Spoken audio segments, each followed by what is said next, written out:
So now I want to talk a little bit about histograms, and just to clear up maybe a little bit of confusion that I might have seen on those. So histograms are a type of bar graph. Not every bar graph is a histogram, but a histogram is a type of bar graph, and particularly it's a frequency distribution. So our histogram is about one variable. It tells us about answers or measures or levels of a particular variable, not multiple variables, just one.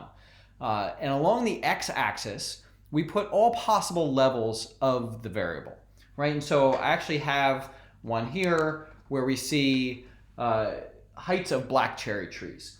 And the heights of the cherry trees can range from 60 to 90 feet. And you'll see we don't have every inch segment. The interval chosen by whoever made this is 5 feet, right? So between 60 feet and 65 feet, between 65 and 70 feet, between 70 feet and 75 feet, etc. That's the x-axis, all possible levels of our measures, right? So if we had a performance measure or a self-report measure that's 1 to 5, then it would be 1, 2, 3, 4, 5, etc. That's the x-axis. The y-axis is the frequency, how often a particular value occurs for that variable. So remember, a single variable, in this case, heights of cherry trees, right? That is one variable. And then the frequency among all different cases, so among all the trees that we looked at, the frequency that we got each of these heights. So again, along the x-axis, all possible values of a variable. Along the y-axis, the frequency at which each of those values occurs within our sample. Now, we can tell some things just by looking at our histogram, right? So we can get the mode from this. We can see that the mode is clearly between 75 and 80 feet. That tells us the mode. We can see that this is unimodal. We can get an idea of the symmetry. It appears to be more or less symmetric, right? Symmetry means that the left side and the right side look more or less the same. Our most important measure of symmetry is probably skewness, right? So skewness refers to where the tails are. So here I have another example of a histogram, and this one is about starting salaries. You might not be able to read it, but the shape is kind of more important. These are the gross monthly salaries. This is the frequency within those which those salaries occur in a particular organization.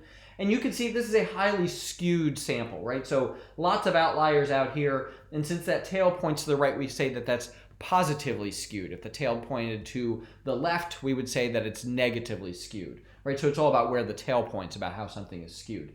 So this is a very skewed. It's not symmetric. The right side and the left side don't look the same.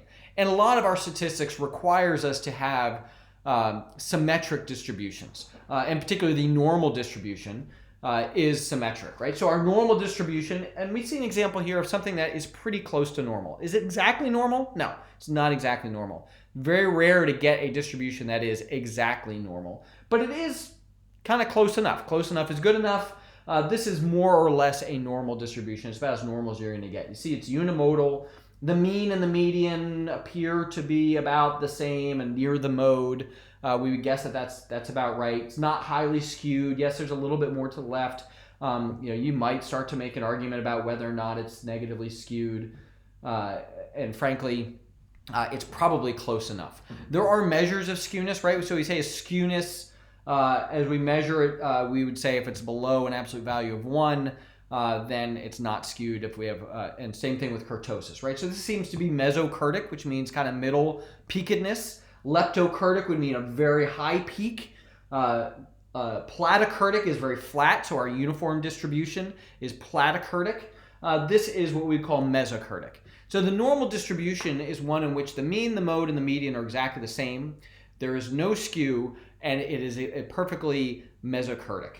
And this is a close approximation of our normal distribution.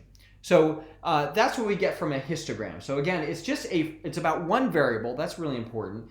And then it's the frequency with which that variable occurs. The x-axis be all the possible levels of a variable, typically put in order of low to high, and then the frequency with which each one occurs. That gives us our y-axis.